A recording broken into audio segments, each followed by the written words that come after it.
अभिनव राग मंजरी के लेखक कौन थे? अभिनव राग मंजरी के लेखक कौन थे? तो अभिनव राग मंजरी के जो लेखक थे वो थे पंडित भातखंडे, पंडित भातखंडे। आगे कहड़वा ताल में कितनी मात्राएं हैं? तो कहड़वा ताल में है 8 मात्राएं। निम्नलिखित में से किस ताल में 7 मात्राएं होती है? तो 7 मात्राएं किस में होती है? तो ये रूपक में होती है।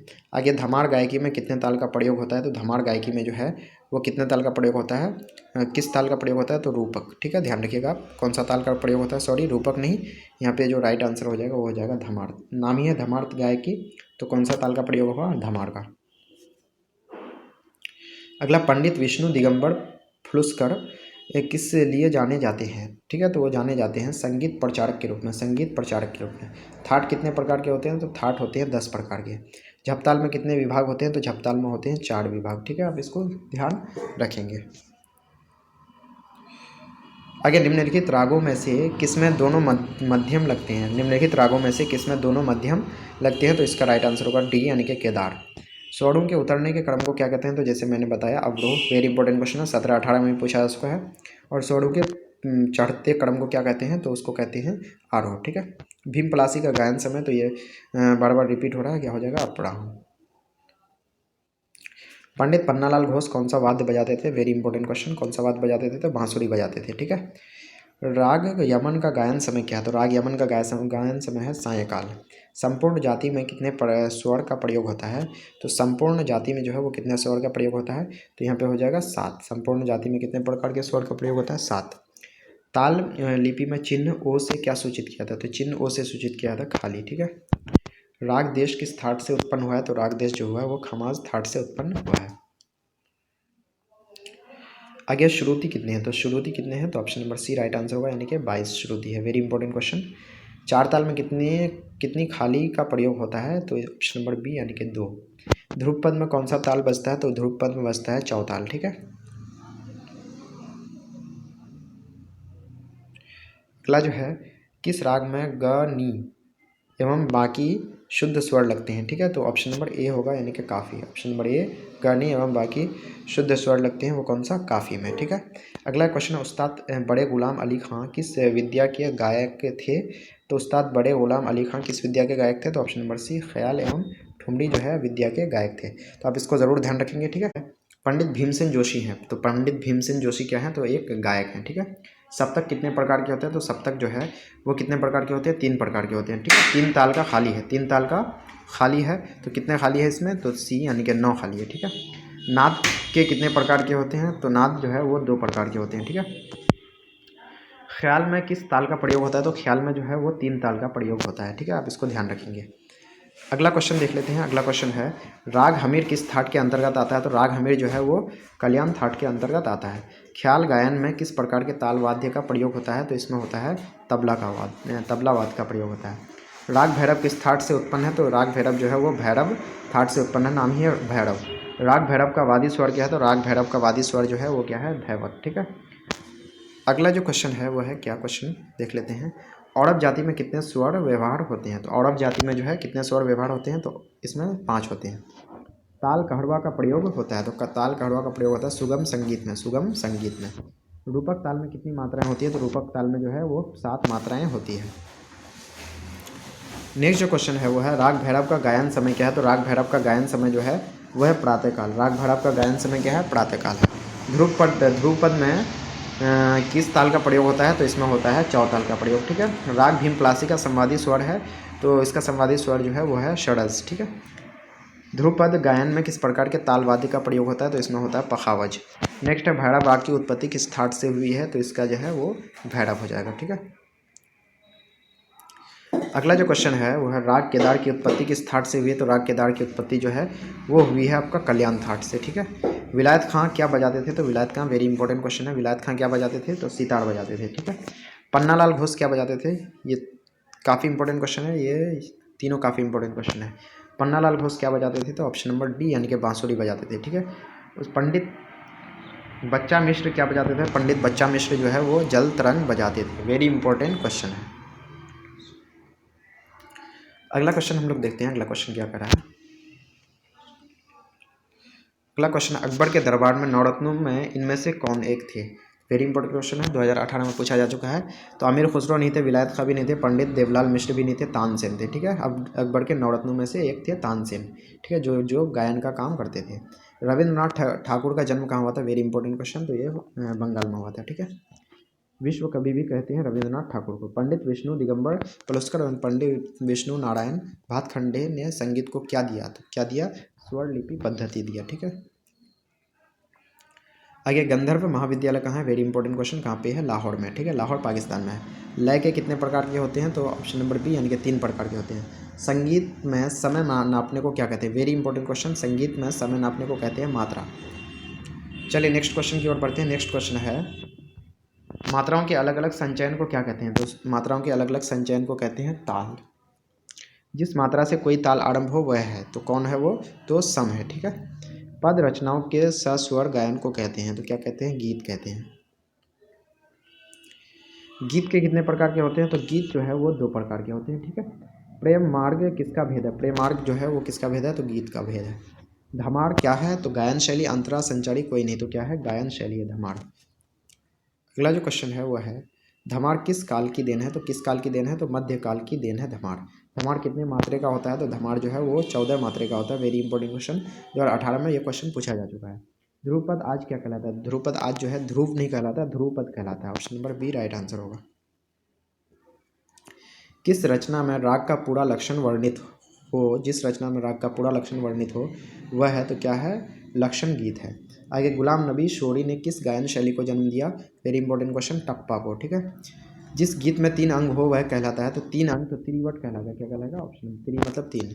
मीर के कितने प्रकार हैं? तो मीर के कितने प्रकार हैं? 2 प्रकार हैं। ठीक है, आगे सारे गामा आदि का संक्षिप्त रूप है, तो क्या है? सरगम। सारे गामा का संक्षिप्त रूप क्या है? सरगम। वेरी इंपॉर्टेंट क्वेश्चन है ये। अगला जो क्वेश्चन है वो आपके स्क्रीन पे जमजमा या खटका किसके द्वारा दर्शाया जाता है? ठीक है, तो जमजमा या खटका किसके द्वारा दर्शाया जाता है? तो ये जो दर्शाया जाता है वो सा के द्वारा। ठीक है, गीत से जुड़ा हुआ सरगम है। गीत से जुड़ा हुआ सरगम कौन है? गद्य। आगे किसी टुकड़े को 3 बार बजाकर सम पर आना क्या कहलाता है? तो क्या कहलाता है? तिहाई। 3 बार बजाना है इसलिए तिहाई। सभी रागों की उत्पत्ति कितने थाटों से मान्य है? तो 10 थाट। स्वरों को कंपन के साथ की जाने वाली प्रस्तुति है, तो क्या है? तो ऑप्शन नंबर सी गमक। यानी स्वरों को कंपन के साथ की जाने वाली प्रस्तुति क्या कहलाती है? गमक कहलाती है। प्राचीन काल में गमक के कितने प्रकार थे? तो इसमें थे 15 प्रकार। पहले नमित क्या है? तो नमित क्या है? एक गमक है। पद रचनाओं से संबंधित विभिन्न खंड है, तो क्या है? मातु। आगे चंचल प्रकृति की गायन शैली कौन है? चंचल प्रकृति की गायन शैली कौन है? तो ठुमरी है। ठीक है, चतुर्दंडी प्रकाशिका किन की लिखी हुई पुस्तक है? Very important question. ठीक है, तो यह किन की पुस्तक है? तो पंडित वेंकटमुखी की पुस्तक है। आगे पंद हरिदास स्वामी कौन थे? तो ये थे एक गायक थे। रूपक ताल में किस किस मात्रा पर तालियां होती है? तो ऑप्शन नंबर बी पहली, चौथी और छठी मात्रा पर जो है इसमें तालियां होती है। झपताल में कितनी मात्राएं होती है? तो ऑप्शन नंबर बी यानी कि कितनी होती है? 10 मात्राएं होती है। झपताल में कितनी मात्राएं होती है? 10। सूलताल कितनी मात्राओं का होता है? तो सूलताल जो होता है वो 10 मात्राओं का होता है। त्रिताल कितनी मात्राओं का होता है? त्रिताल जो होता है वो 16 मात्राओं का होता है। अगला जो क्वेश्चन है वो है एक ताल में कितने विभाग होते हैं? तो एक ताल में जो है वो 6 विभाग होते हैं। त्रिताल में कितने विभाग होते हैं? तो त्रिताल में जो है वो 4 विभाग होते हैं। चौताल में कितने विभाग होते हैं? तो चौताल में जो है वो 6 विभाग होते हैं। आगे झपताल में कितने विभाग होते हैं? तो झपताल में जो है 4 विभाग होते हैं। धमार ताल में कितने विभाग होते हैं? धमार ताल में 4 विभाग होते हैं। चलिए नेक्स्ट क्वेश्चन की ओर बढ़ते हैं। अगला जो क्वेश्चन है वह है सूर ताल में कितने विभाग होते हैं? तो सूल ताल में जो है वो 5 विभाग होते हैं। तिलवाड़ा ताल कितनी मात्राओं का होता है? तिलवाड़ा ताल जो है वो 16 मात्राओं का होता है। धमार ताल में खाली का प्रयोग किस मात्रा पर होता है? तो खाली का प्रयोग जो है इसमें 8वीं मात्रा पर होता है। एक ताल में कुल कितनी तालियां होती है? वेरी इंपॉर्टेंट क्वेश्चन, 2018 में पूछा जा चुका है। तो एक ताल में कितनी तालियां होती है? तो इसमें राइट आंसर होगा सी नंबर यानी कि 4। 4 तालियां होती है इसमें। आगे झपताल में कितनी तालियां होती है? तो झपताल में जो है होती है 3 तालियां। ठीक, त्रि ताल में कुल कितनी खाली होते हैं? तो इसमें जो होते हैं वो हैं 1। चौताल में कुल कितनी खाली तालियां होती है, तो इसमें जो होती है वो 4। नाम ही है चौताल, इसलिए 4 होगा राइट आंसर। आगे सुलताल में कुल कितनी खालियां होती है, तो इसमें जो है राइट आंसर होगा ऑप्शन नंबर ए यानी कि 2। चौताल कितनी मात्राओं का होता है, तो चौताल कितनी मात्राओं का होता है, 12 मात्राओं का। झुमरा ताल कितनी मात्राओं का होता है, झुमरा ताल होता है 14 मात्राओं का। दीपचंदी ताल कितनी मात्राओं का होता है, तो ये होता है 14 मात्राओं का, झुमरा ताल भी और दीप ताल भी, दीपचंदी ताल भी। विकृत स्वर कितने होते हैं, तो ये हो जाएगा 5।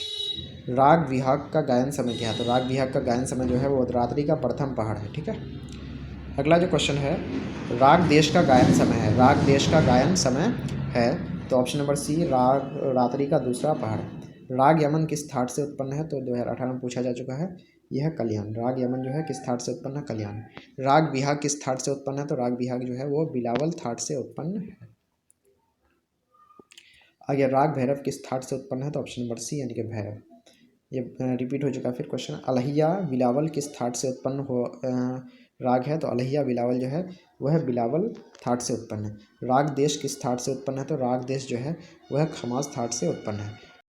पहला जो क्वेश्चन है वह अमीर खुसरो क्यों जाने जाते थे, अमीर खुसरो क्यों जाने जाते थे, तो ऑप्शन है सितार वादन के लिए, ऑप्शन नंबर बी है कंठ संगीत के लिए, ऑप्शन नंबर सी है बांसुरी वादन के लिए, और ऑप्शन नंबर डी है गिटार वादन के लिए।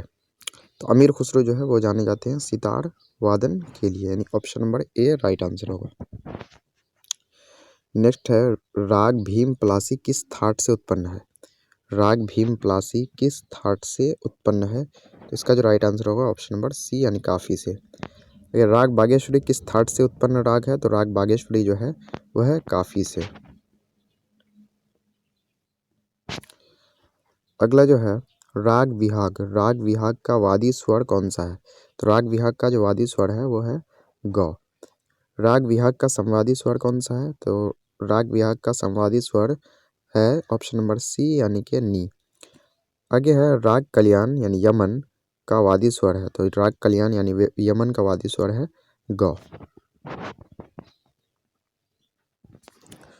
अगर राग यमन का संवादी स्वर है, राग यमन का संवादी स्वर है, तो राग यमन का जो है ऑप्शन नंबर डी नी है।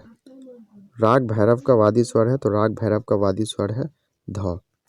अगर राग भैरव का संवादी स्वर है, तो राग भैरव का संवादी स्वर जो हो जाएगा ऑप्शन नंबर बी यानी कि रे हो जाएगा। नेक्स्ट राग अलहैया, राग अलहैया बिलावल का वादी स्वर है, इनका वादी स्वर जो है वो ऑप्शन नंबर डी हो जाएगा यानी कि ध हो जाएगा। तो राग अलहैया बिलावल का संवादी स्वर है, तो राग अलहैया बिलावल का संवादी स्वर हो जाएगा ऑप्शन नंबर सी यानी गौ। नेक्स्ट जो है राग देश का संवादी स्वर है, तो राग देश का संवादी स्वर है प। राग केदार का संवादी वादी स्वर है, तो राग केदार का वादी स्वर है म।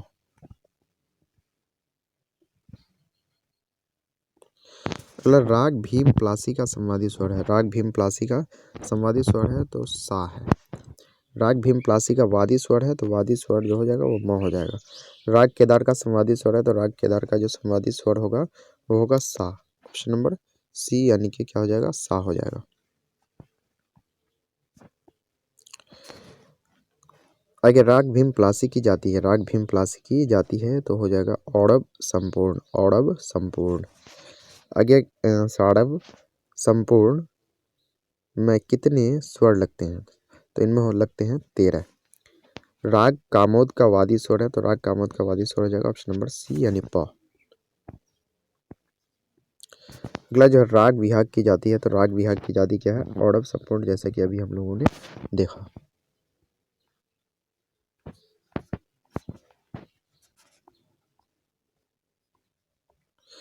अगला क्वेश्चन देखते हैं, राग हमीर की जाती है, तो राग हमीर की जाति जो है वो स्वक्र संपूर्ण है, वेरी इंपॉर्टेंट क्वेश्चन है ये राग भैरव की जाती है, तो राग भैरव की जाति क्या हो जाएगा संपूर्ण संपूर्ण। ये राग अलहिया बिलावल की जाती है, तो राग अलहिया बिलावल की जाती है साड़व संपूर्ण। अगला क्वेश्चन है राग देश की जाती है, वेरी इंपॉर्टेंट क्वेश्चन 2018-19 में पूछा जा चुका है। राग देश की जाती है, तो राग देश की जाती होगा औड़व संपूर्ण। अगर राग बागेश्वरी की जाती है, राग बागेश्वरी की जाती है, हो जाएगा अब संपूर्ण। अगर राग केदार की जाती है तो राग केदार की जाती हो जाएगा औड़व साड़व। अगर साड़व साड़व स्वर समूह में कितने स्वर लगते हैं? इनमें लगते हैं 6 साड़व साड़व में 6 स्वर लगते हैं। हिंदुस्तानी संगीत के कितने थाट होते हैं? तो इनके थाट होते हैं 10। अगर हिंदुस्तानी संगीत में कुल कितने स्वर होते हैं? तो हिंदुस्तानी संगीत में कुल स्वरों की संख्या होती है 12। आगे औड़व संपूर्ण स्वर समूह में कितने स्वर लगते हैं? तो इनमें लगते हैं 6। ताड़व जाति के रागों में कुल कितने स्वर लगते हैं? 17 में पूछा जा चुका है, इनमें भी लगते हैं 6। आगे संपूर्ण जाति के रागों में कुल कितने स्वर लगते हैं? तो संपूर्ण जाति के रागों में लगते हैं 7 स्वर। राग बिहाग की प्रकृति कैसी है? तो राग बिहाग की प्रकृति है करुण। राग कल्याण की प्रकृति कैसी है? तो राग कल्याण की प्रकृति है शांत। ध्यान रखिएगा। आगे राग भैरव किस प्रकृति का राग है? तो राग भैरव जो है वो गंभीर प्रकृति का राग है। राग भीमप्लासी किस प्रकृति का राग है? तो राग भीमप्लासी जो है वो भी गंभीर प्रकृति का राग है। राग भैरव या राग प्लासी दोनों गंभीर प्रकृति का राग है। आगे अमीर खुसरो क्यों जाने जाते थे? तो सितार वादन के लिए। Option number A he right answer होगा।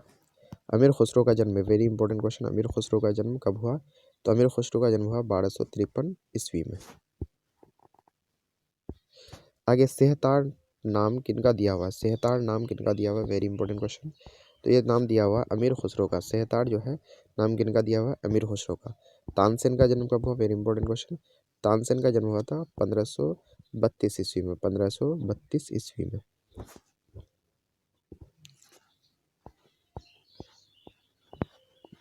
चलिए नेक्स्ट क्वेश्चन की ओर बढ़ते हैं। क्वेश्चन कह रहा है तानसेन के बचपन का नाम क्या था? तानसेन के बचपन का नाम था तन्ना मिश्र, यानी option number A right answer होगा। ये तानसेन के गुरु थे, तो तानसेन के गुरु कौन थे? स्वामी हरिदास। वेरी इंपॉर्टेंट क्वेश्चन है। स्वामी हरिदास जो है वो तानसेन के गुरु थे। आगे तानसेन का विवाह किससे हुआ? तो तानसेन का विवाह हुआ हुसैनी से। किससे हुआ? हुसैनी। अगर राग देश का वादी स्वर है, तो राग देश का वादी स्वर है रे।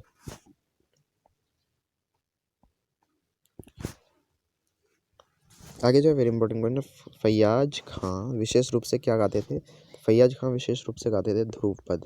आगे पन्नालाल घोष क्या बजाते थे? Very important question, Pannalal Ghosh बजाते थे बांसुरी। पंडित ओंकारनाथ ठाकुर मुख्य रूप से थे, तो पंडित ओंकारनाथ ठाकुर क्या थे? तो ये थे ख्याल गायक। ख्याल गायक। उस्ताद बिस्मिल्लाह खां क्या बजाते थे? Very important question. तो उस्ताद बिस्मिल्लाह खां जो बजाते थे वो बजाते थे शहनाई। आगे उस्ताद विलायत खां क्या बजाते थे? उस्ताद विलायत खां बजाते थे सितार। आगे टी.एम. पटनायक क्या बजाते थे? तो टी.एम. पटनायक बजाते थे वायलिन। आगे उस्ताद अलाउद्दीन खां को क्यों जाना जाता है? तो उस्ताद अलाउद्दीन खां को जाना था सरोद वादन के लिए। तो ध्यान रखिएगा, उस्ताद अलाउद्दीन खां क्या बजाते थे? सरोद। ये पंडित बच्चा मिश्र क्या बजाते थे? तो पंडित बच्चा मिश्र बजाते थे जल तरंग। तानपुरे में कितने तार होते हैं? तानपुरे में कितने तार होते हैं? ऑप्शन नंबर बी होगा 4। आगे वेरी इंपॉर्टेंट क्वेश्चन बार बार पूछा जा चुका है, यह संगीत का संधि विच्छेद क्या होगा? संगीत का संधि विच्छेद होता है समजोड़ गीत। समजोड़ गीत, ठीक है। संगीत का संबंध किस वेद से है? तो संगीत 100 से संगीत, और 100 से कौन सा वेद आ रहा है? ऋग्वेद नहीं आ रहा है, सामवेद आ रहा है। यानी कि 100 से संगीत, संगीत का संबंध किस वेद से है? सामवेद से। ध्यान रखिएगा। आगे संगीत उपयोगी मधुर ध्वनि को क्या कहा जाता है? तो संगीत उपयोगी मधुर ध्वनि को कहा जाता है श्रुति कहा जाता है। आगे नाद की कितनी विशेषताएं हैं? तो नाद की विशेषता 3 है। नाद के कितने प्रकार होते हैं? तो नाद के प्रकार होते हैं ऑप्शन नंबर सी, यानी कि नाद के 2 प्रकार होते हैं। आगे श्रुतियाँ कितनी है? श्रुतियाँ कितनी है? तो यहाँ पे हो जाएगा ऑप्शन नंबर डी, यानी 22 श्रुतियाँ। ध्यान रखिएगा। संगीत में मूल स्वर कितने होते हैं? तो संगीत में मूल स्वर होते हैं 7। ध्यान रखिएगा, संगीत में मूल स्वर कितने होते हैं? 7। चलिए नेक्स्ट क्वेश्चन देख लेते हैं। तानसेन के बचपन का नाम क्या था? तानसेन के बचपन का नाम था तन्ना मिश्र। तानसेन के गुरु कौन थे? तो तानसेन के गुरु थे स्वामी हरिदास। तानसेन का विवाह किससे हुआ? तानसेन का विवाह हुसैनी से। तो ये सब क्वेश्चन हम लोग कर चुके हैं। राग भीम पलासी का गायन समय क्या है? राग भीम पलासी का गायन समय क्या है? ये 2017 में दोस्तों क्वेश्चन पूछा जा चुका है। ठीक है, तो ऑप्शन नंबर ए है प्रातःकाल, बी है सायंकाल, सी है रात्रि और डी है अपराह्न। तो इसका जो राइट आंसर होगा ऑप्शन नंबर डी यानी कि अपराह्न। ठीक है, आगे संगीत रत्नाकर के लेखक कौन थे? संगीत रत्नाकर के लेखक कौन थे? तो ऑप्शन नंबर ए है मतंग, बी है नारद, सी है शारंगदेव और डी है भरत। तो इसका जो राइट आंसर होगा दोस्तों ऑप्शन नंबर सी होगा शारंगदेव। ठीक है, चलिए नेक्स्ट क्वेश्चन जो है संगीत रत्नाकर के लेखक कौन थे? संगीत रत्नाकर के लेखक कौन थे? तो ऑप्शन नंबर ए है मतंग, बी है नारद, सी है शारंगदेव और डी है भरत। तो इसका राइट आंसर जो होगा शारंगदेव होगा। ये भी क्वेश्चन 2017 में पूछा जा चुका है। ठीक है, अगला क्वेश्चन देख लेते हैं। अगला क्वेश्चन क्या कर रहा है? अगला जो क्वेश्चन कह रहा है वो है निम्नलिखित रागों में से किसमें दोनों मध्यम लगते हैं? निम्नलिखित रागों में से किसमें दोनों मध्यम लगते हैं? तो ये भी 2017 में क्वेश्चन पूछा जा चुका है, इसलिए काफ़ी इंपॉर्टेंट क्वेश्चन है। बोल रहा है देश, भीम पलासी, भैरव, केदार। तो इसका राइट आंसर होगा केदार। ठीक है, तिलवाड़ा ताल में कितनी मात्राएं हैं? तो ये वेरी इंपॉर्टेंट क्वेश्चन है। ठीक है, तिलवाड़ा ताल में कितनी मात्राएं हैं? तो जैसे कि ऑप्शन आप देख पा रहे हैं 12, 14, 10, 16। तो इसका राइट आंसर है 16। ठीक है, आप इसको जरूर ध्यान रखेंगे। आगे राग देश का समवादी स्वर क्या है? राग देश का समवादी स्वर क्या है? तो इसका राइट आंसर होगा प। ठीक है, ध्रुव पद में कितनी वाणियाँ हैं? तो ध्रुव पद में जो है वो कितनी वाणियाँ हैं? तो 4 वाणियाँ हैं। आप इसको जरूर ध्यान रखेंगे। ठीक है, नेक्स्ट क्वेश्चन जो है वो है कहड़वा ताल में कितने विभाग हैं? कहड़वा ताल में कितने विभाग हैं? तो यहाँ पे जो है इसका राइट आंसर होगा 2। ठीक है, कहड़वा ताल में कितने विभाग हैं? 2 विभाग हैं कहड़वा ताल में। आगे है राग यमन डैश थाट से उत्पन्न हुआ है, यानी कि राग यमन जो है वो किस थाट से उत्पन्न हुआ है? तो इसका राइट है आंसर है कल्याण। कल्याण थाट से उत्पन्न हुआ है। ये भी 2017 में पूछा जा चुका है। ठीक है, विद्यापति गीत किस अंचल का है? विद्यापति गीत जो है वो किस अंचल का है? तो मिथिला, बिहार, उड़ीसा, अरुणाचल प्रदेश। तो इसका राइट आंसर होगा मिथिला। ठीक है, आगे थाट कितने होते हैं? Very important question. थाट कितने होते हैं? 18, 10, 20, 12। तो इसका राइट आंसर होगा 10, यानी कि थाट जो है थाटों की संख्या कितनी होती है? 10 होती है। ठीक है, किस राग में दोनों मौ का प्रयोग होता है? किस राग में दोनों मौ का प्रयोग होता है? तो यमन, केदार, देश, खमाज। तो इसका right answer option number B यानी कि केदार। ठीक है,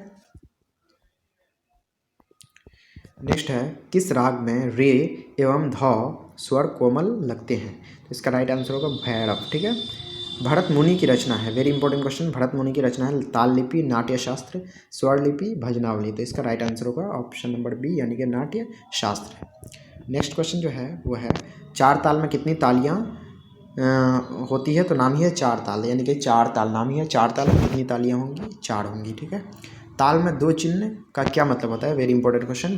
ताल में जो है 2 चिन्ह का क्या मतलब होता है? तो इसका मतलब होता है दूसरी ताली, यानी कि पहला चिन्ह का मतलब पहली ताली और दूसरा चिन्ह का मतलब दूसरी ताली।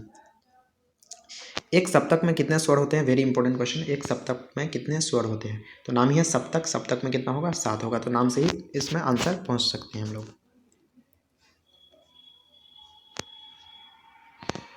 आगे है नी रे ग रे नी रे सा किस राग का पकड़ है? तो यहाँ पे जो राइट आंसर होगा वो होगा यमन। ठीक है, 3 ताल में कितनी मात्राएं होती है? तो 3 ताल में जो है वो कितनी मात्राएं होती है? वो 16 होती है। ठीक है, अगला जो क्वेश्चन है वो है हमारे सामने ख्याल में किस ताल का प्रयोग होता है? तो ख्याल में जो है वो 3 ताल का प्रयोग होता है। अगला जो क्वेश्चन है वो है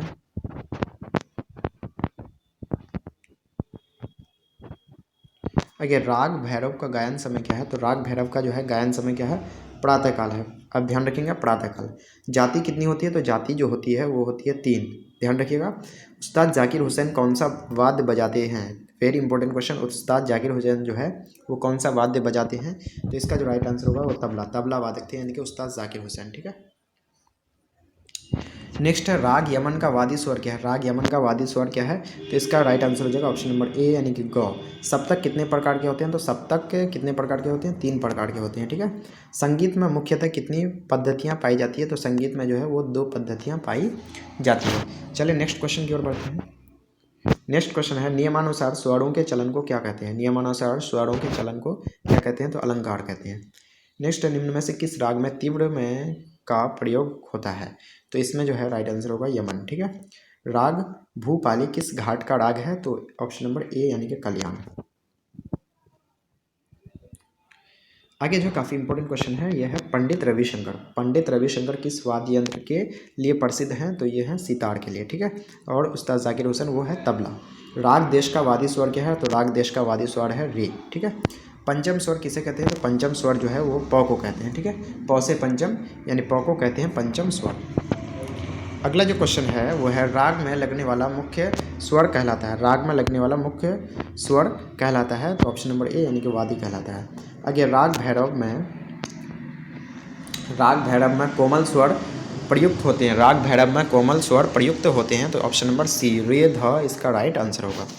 राग केदार का थाट क्या है? तो राग केदार का जो थाट है वो है कल्याण। आगे राग भैरव का समवादी स्वर है, तो राग भैरव का समवादी स्वर है रे।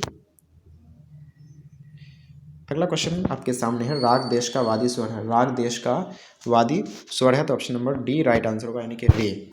स्वरों के उतरते क्रम को क्या कहते हैं? तो ध्यान रखना है, स्वरों के उतरते क्रम को क्या कहेंगे? अवरोह। जबकि स्वरों के चढ़ते क्रम को बोलते हैं आरोह, ठीक है। आप मैथ में पढ़े होंगे आरोह ही क्रम और अवरोही क्रम, यानी अवरोही मतलब घटते हुए, तो उतरते हुए क्रम को क्या बोलेंगे? अवरोह, और बढ़ते हुए को आरोह। हिंदुस्तानी संगीत में कितने थाट होते हैं? तो वेरी इंपॉर्टेंट क्वेश्चन है ये, तो इसका राइट आंसर होगा ऑप्शन नंबर बी 10। आगे राग भीमपलासी का गायन समय क्या है? तो ये दोबारा रिपीट हो चुका है, ठीक है। इसका है अपराहन, ठीक है। संगीत परिजात के लेखक कौन थे? Very important question. संगीत जो है परिजात उसके लेखक कौन थे? तो थे अहोबल। चलिए नेक्स्ट क्वेश्चन की ओर बढ़ते हैं हम लोग। अगला जो क्वेश्चन है वो आपके स्क्रीन में जैसे कि आप देख पा रहे हैं, क्या कर रहा है क्वेश्चन? क्वेश्चन कह रहा है स्वरों के बढ़ते या चढ़ते क्रम को क्या कहते हैं? तो जैसे कि अभी मैंने बताया आरोह, क्या कहलाएगा? आरोह। स्वर के चढ़ते क्रम को क्या कहेंगे? आरोह कहेंगे। उस्ताद अब्दुल करीम खां किस घराने से आते हैं? उस्ताद अब्दुल करीम खां किस घराने से आते हैं? तो ऑप्शन नंबर ए यानी कि केराना, ठीक है। धमार गायकी में किस ताल का प्रयोग होता है? तो धमार गायकी में होता है धमार ताल का, यानी कि धमार से ही धमार आंसर हो जाएगा। कहड़वा ताल में कितनी मात्राएं हैं? तो कहड़वा ताल में जो है वो 8 मात्राएं हैं, ठीक है। आगे एक ताल में कितनी मात्राएं होती है? तो एक ताल में मात्राएं होती है 12। ध्यान रखेंगे, एक ताल में कितनी मात्राएं होती है? 12। राग भैरव का वादी स्वर क्या है? तो राग भैरव का वादी स्वर है ध। आगे राग भीमपलासी किस थाट का राग है? तो राग भीमपलासी जो है वो किस थाट का है? तो काफी थाट का है, ठीक है। संगीत में वर्ण कितने होते हैं? तो संगीत में कितने वर्ण होते हैं? 4। ध्यान रखेंगे, संगीत में कितने वर्ण होते हैं? 4, ठीक है। अगला जो क्वेश्चन है वो है संगीत रत्नाकर के लेखक कौन थे? संगीत रत्नाकर के लेखक कौन थे? तो option number B right answer होगा यानी कि शारंग देव। संगीत रत्नाकर के लेखक कौन थे? शारंग देव थे, ठीक है। ध्यान रखिएगा, शारंग देव जो है संगीत रत्नाकर के लेखक थे। राग देश किस थाट का राग है? राग देश जो है वो किस थाट का राग है? तो इसका राइट आंसर होगा खमास, ठीक है। ध्रुपद गायन में किस तालवाद का प्रयोग होता है? तो इसमें जो होता है वो है पखावज, ठीक है। इसको आप ज़रूर ध्यान रखेंगे। अगला जो क्वेश्चन है वो आपके सामने है निम्नलिखित रागों में से किसमें दोनों निषाद लगते हैं? दोनों निषाद जो लगते हैं वो लगते हैं ऑप्शन नंबर सी यानी कि देश में। उस्ताद फैयाज़ खां किस घराने से आते हैं? तो वेरी इंपॉर्टेंट क्वेश्चन। उस्ताद फैयाज़ खां जो है वो किस घराने से आते हैं? तो वो आते हैं आगरा घराने से, ठीक है। एक सप्तक में कितनी श्रुतियाँ होती है? Very important question. एक सप्तक में कितनी श्रुतियाँ होती है? तो 22 श्रुतियाँ होती है। अगला किस ताल में 6 मात्राएं होती है? किस ताल में 6 मात्राएं होती है? तो दादरा ताल में, ठीक है। झप ताल में कितनी मात्राएं होती है? तो झप ताल में होती है 10 मात्राएं। ध्यान रखिएगा। राग केदार का वादी स्वर क्या है? तो राग केदार का वादी स्वर है म। आगे भारत की मुख्य संगीत पद्धतियां कितनी है? तो भारत की मुख्य संगीत पद्धतियां जो है वो 2 हैं। आगे राग विहाग का संवादी स्वर है, तो राग विहाग का संवादी स्वर है नी। राग भीमपलासी का गायन समय क्या है? तो ये बार बार इंपॉर्टेंट नहीं, ये हो रहा रिपीट हो रहा है, इसका क्या हो जाएगा? अपराहन हो जाएगा, ठीक है। भूपाली डैश प्रकार का राग है? भूपाली डैश प्रकार का राग है, तो किस प्रकार का? तो औरव प्रकार का राग है कौन? भूपाली, ठीक है। तो इस तरह से दोस्तों यहाँ पे हम लोगों ने जो है अभी काफ़ी इंपॉर्टेंट म्यूज़िक यानी कि संगीत के क्वेश्चंस को यहाँ पे कवर किए हैं। आपको जो है बोर्ड एग्जाम में इन्हीं में से आपको क्वेश्चंस देखने को मिल जाएगा, ठीक है। आप इसको ज़रूर देखेंगे, 1-2 बार देख लेंगे तो आपको आसानी से याद दिमाग में रह जाएगा, ठीक है। चलिए हम लोग मिलते हैं अब नेक्स्ट वीडियो में, ठीक है।